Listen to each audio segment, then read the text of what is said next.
Hey,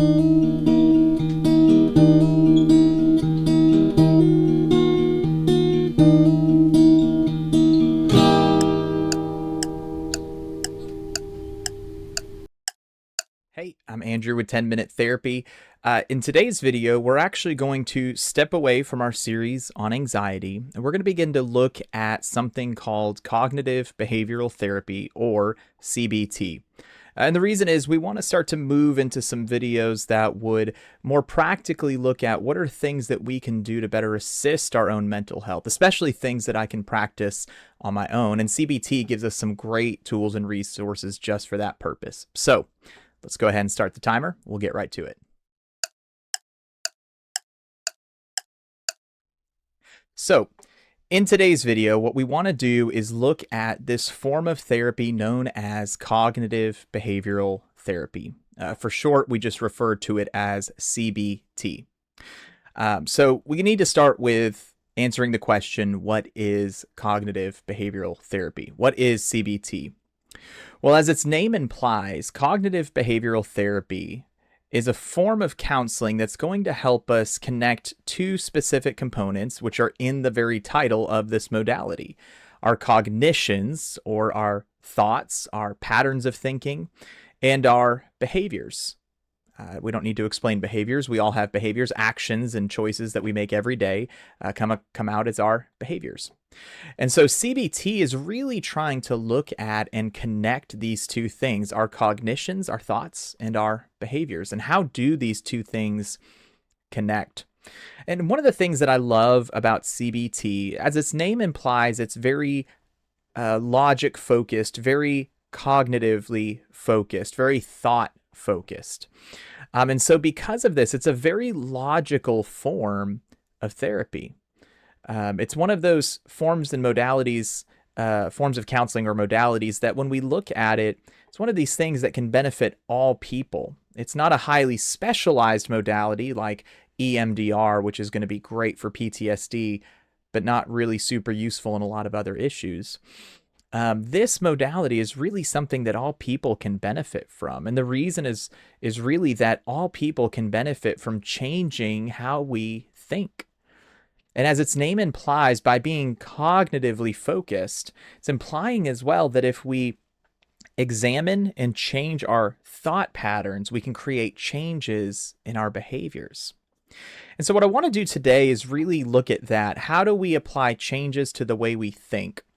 And so to do that, we're going to start with just one CBT concept today, something that I hope will stick with you. And we're going to put an image of it on the screen just to help it kind of really reinforce in your memory. And I want this image to just be something that stays with you. It's something that I share with a lot of my clients, and it's what's known as the CBT triangle. And so the CBT triangle is, as its name implies, a triangle. And in this triangle, on the very top angle, we have the word thoughts. On the bottom right corner or angle, we have the word emotions. And on the bottom left corner, we have the word behaviors. And so we have thoughts, emotions, and behaviors. Now, of course, you can swap out the word emotions with feelings if you like. You can swap out the word behaviors with actions, whatever you're most comfortable with. But thoughts, emotions, and behaviors. And in addition to these three words being on the three corners of the triangle, we also have a series of arrows that seem to indicate that these three things are all interconnected. So our thoughts, our emotions, and our behaviors are very much interconnected. In fact, what this very model is implying to us is that not only are they interconnected, but they often lead to one another. And here's what we mean by that.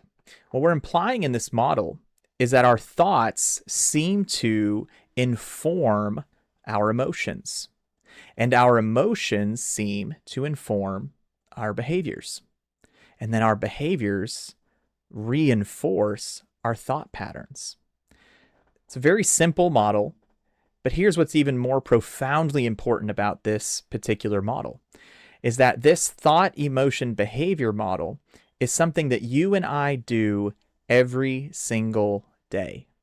Every day, maybe even hundreds of times a day, we think, we emote or feel in response to that thinking, and then we behave. We act based on the emotions that we're experiencing. And then through that, we reinforce our thought patterns. And so we go around and around in this cycle. Now, it's also possible that these things work in the reverse order as well. And actually, what I like to do with this CBT triangle is not only recognize ways every day that we think, feel, and behave, but also recognize that sometimes we have certain behaviors in our lives. And it's not uncommon someone comes to counseling and says, here's a certain behavior that I want to change, right? And so we take that behavior and we work backwards on the triangle. We say, okay, well, what emotions seem to precede this behavior? And as we start to identify and name the emotions that are coming before the behavior occurs, we start to solidify what those emotions are and we put good words to them. Then we start to ask the question, we go back one more step and we say, what thoughts seem to precede these emotions? Now, a lot of people at that point will say, I don't really know what's running through my head. And so it takes some work to stop and reflect and to sit back in those moments. And as we start to do that, though, we're able to reflect and identify that there are thought patterns that occur before I feel this way. And then I feel this way, and that leads to how I act. And so once again, when we can work backwards in the triangle, it helps us to identify. It helps us to identify that if we can, again, change how we think, we can change how we emote or feel, and we can make changes to, therefore, how we behave. And so this model becomes very profoundly helpful, in my opinion, and in the opinion of many other counselors and therapists out there, because as we recognize these connections between thoughts, emotions, and behaviors, we recognize that we have a lot more control over some of the things we do and feel and experience every day than we might realize. And even just having an awareness of this and recognizing and realizing I have some control here helps us to gain some more confidence that maybe I can make some changes to my behaviors. Maybe I can make changes long term to some of these things. As a counselor, I believe very firmly that all people can change. Change is possible, but it's hard work sometimes. And I think the CBT triangle gives us a great starting point to recognize that every day I think, I emote, and I behave. And when these three things, we start to see the connections between them, it allows us to be able to make some changes. And so something that I want to do is actually give you an example of how changing thought can affect emotion and behavior. And I thought, what better way than just to demonstrate a little bit of humility and share a personal example from my own life. It's an example that I share with a lot of folks because I think it's very relatable.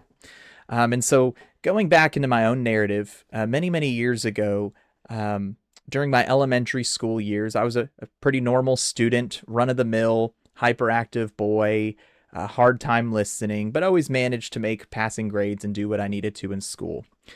Well, around those hard years of 5th grade, 6th grade, when we shift into middle school, I started to notice that math got really hard for me.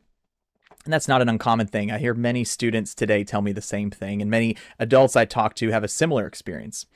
Well, as math became hard for me, a thought started to settle into my mind. And it started really innocuous. It started really innocent. It was something like, I'm not very good at math. But it warped over time. It got stronger. It grew roots in my thinking, and it became, I'm stupid at math. And that was the thought. I would hear that in my mind. I'm stupid at math. And as this thought at the top of the triangle really set into my thinking, it started to create changes in how I felt emotionally, because my emotional response to that thought initially was some frustration, maybe some sadness. But ultimately, it led to a place of apathy and indifference. Because my thinking was, I'm stupid at math, what's the point of trying? And so that resulted in an emotional response of anger and frustration and some sadness and ultimately apathy. And so that apathy, those emotions led to a behavior, as you might imagine, where I stopped doing my math homework. I stopped studying for math tests because as I thought, what's the point? I'm stupid at math. It's really frustrating to deal with it. And it's easier not to deal with it at all. I feel apathy. So then my behavioral response, I stopped trying. Now, you heard me say earlier, the behavior reinforces the thought. Well, by not trying at math very hard, the obvious result was I started to struggle and my math grades continued to drop, which reinforced my thought to think, see, I'm not good at math. I'm stupid at math. And it would be years later in high school, almost my senior year of high school, when I remember sitting and working really hard on a math test. And the teacher had grace with me and said, hey, stay after the bell, take as long as you need to finish the test. And for the first time in many years, I got an A on a math test. And that challenged this notion I'd held on to for years that said, I'm stupid at math. Now I have evidence that said, maybe I'm not stupid at math. I got an A. I'm getting an A in the class. And it started to occur to me, wait a minute, maybe I'm not bad at math. Maybe I'm not stupid at math. Maybe I'm a little bit slow at it and I need time to work it out and I need a lot of space. And when I can organize everything, suddenly I can do a little bit better. And so that thought changed from I'm stupid at math to I just need a little bit of time to do math and I'm actually pretty good at it. And when that changed, my emotional response changed. Now I didn't feel frustrated, angry, sad, and apathetic about it. I felt confidence. I felt like, yeah, I can tackle any math problem you give me. Just give me some space and time to work it out and I got it. And that confidence led to me putting effort into my homework, studying and improving my math grades, which reinforced the thought, hey, I'm actually pretty good at math. And so here we have just a basic example of something that I think many of us can relate to, that our thinking, our emotions, and our behaviors all interconnect. And so if we can make changes in how we think, we can therefore make changes in how we feel and changes in how we behave. As you can see, I went about a minute over on our timer. So let me pause here and say this. I hope that CBT triangle is something that you can just sort of latch onto, a basic understanding and a recognition that our thoughts, feelings, and behaviors are actually all very much connected. And therefore, if we change what we think, we can change how we feel and change how we behave. Well, thank you for joining us. We're going to pick up next time on 10-Minute Therapy by continuing to look at some issues in our thinking that we know as cognitive distortion. So join us next time. Share this if it's been helpful for you. For 10-Minute Therapy, I'm Andrew. God bless.